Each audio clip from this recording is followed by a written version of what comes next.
Hey everyone, and welcome to episode 16 of So Now You're a Teacher. I'm your host, Liesl McConchy, international expert on brain-based learning, author, teacher, and mother of three who took a headbutt to the face because I would not read yet another chapter of a book to one of my children.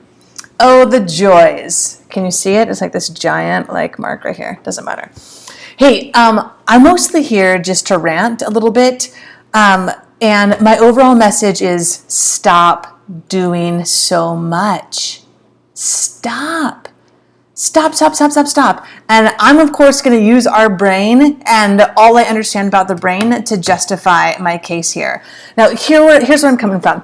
I'm seeing so many of you, and I'm seeing so many of you online, and I'm hearing from so many of my friends who are so worn out, they're so exhausted, and yet they tell me about the things that they're doing, and it's like Pinterest galore kind of stuff. Like, I'm talking, if you are staying up till 11 o'clock at night with colored paper and laminating things for your home-based learning, no, stop. And here's why. Learning requires work. For the brain to learn, it has to work, like it has to do the work. And when we, as the new teachers now, are staying up so late doing all of the work, or so much of the work, then our children are losing out. Let me give a couple examples of what we're doing here at our house. These are not like phenomenal, incredible things, but I just want to use them as an example to make sure that you understand the context of what I'm talking about. I post a lot more of like specific examples of things on my Facebook page. If you want to check that out, just make sure you like my page. It's Liesl McConchy. I'm there. I'm holding a brain, like a real live human brain. In the picture. So that's the one to like that page, and I put a lot of specific examples there. I try to keep straight with the research here, but we've got to talk about this.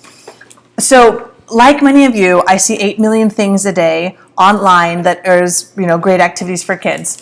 And so one of them was about having all these, these different colored pieces of paper on the floor, and then you take your toilet, all of your leftover toilet paper rolls, and you wrap them in paper, and then it just basically creates like a color matching relay race. So it's like a good physical activity.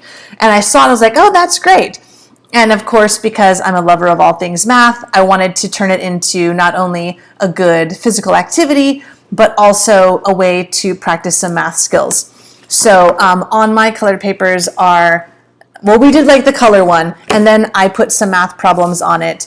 And then on the toilet paper are answers. So they had to match. Gosh, this isn't making sense. They had to put the right answer onto the square that had the right problem. Is this making sense? It really doesn't matter. The actual activity doesn't matter. What matters is that I didn't do any of this prep on my own time late at night. No, because that's my time when, I make videos for you and I sleep, hopefully. So what did I do? I sat down with my kids and they made it with me. I gave them instructions. We talked through the math. How, this paper is 12 inches long. We need to cut in half. What's half of 12? What plus what makes 12? And we walked through it. They did the paper cutting. They did, look how awful this looks. Because a 4-year-old did it. And they taped it and they wrapped it around. And we just used it as an opportunity to do something together, to talk about the math of it all, and to save myself my evenings from doing all of this. I know people who are and look, if this is what you want to be doing with your time, go for it. Go for it. I'm just here to give you permission to not, if you need to save yourself a little bit of sanity, because your children can learn more if we let them do more. So I was putting together a sight word activity for my 4-year-old. And so we have these little puzzles, right, of rhyming words, hen and ten, and train and rain, and things like that. So his first task was to do the puzzle. And I just gave him that instruction first, because remember we talked about with working memory. I didn't want to give him 8,000 instructions at one time. I just said, okay, put the puzzle together. And then once he had one together, then I gave him 2 pieces of paper, and instead of me choosing a cute font and laminating it and putting whatever adhesive Velcro on the back or whatever, no. I gave him a piece of paper and a marker, and look what he did. He created his own sight word cards. And then, they went on the window, and we did a fun little activity where he had to go and find them and match them and blah, blah, blah, blah, blah, blah, blah. But he did it. And because he did it, then he not only got practicing doing some writing with some motor skills, but also practicing writing his sight words and learning some new sight words because he was the one writing them. So, here's the science of it. Learning requires work. Every time, like me writing hen for him robs the neural networks of yet another impulse of electrical chemical energy along that neural network. And the more times we can fire electrical energy along those neural networks, the stronger they're going to be connected. And the better they'll learn, and the longer that memory will last, generally speaking, right? So if I'm doing all the work, and all he's doing is doing the little activity of matching on the window, then he's getting less learning than he could be.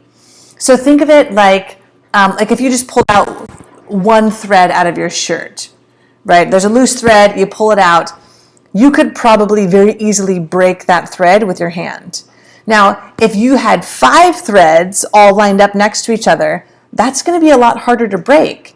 And that's the kind of strength that we're hoping to build in these neural networks in our children. And the way we do that is we step back, we do less, and they do more. This is something I talk with teachers about a lot. Why the heck are you handing out papers to kids? No. Get the kids up. Let them go and get their own papers. It's a good little physical activity. It's not the greatest, but it's better than them sitting on their desk, sitting in their seat all day long, and have them do more. They're the ones that are learning. They're the ones that need to be doing the work. So that's just my quick little rant here for episode 16. Work is good for the brain.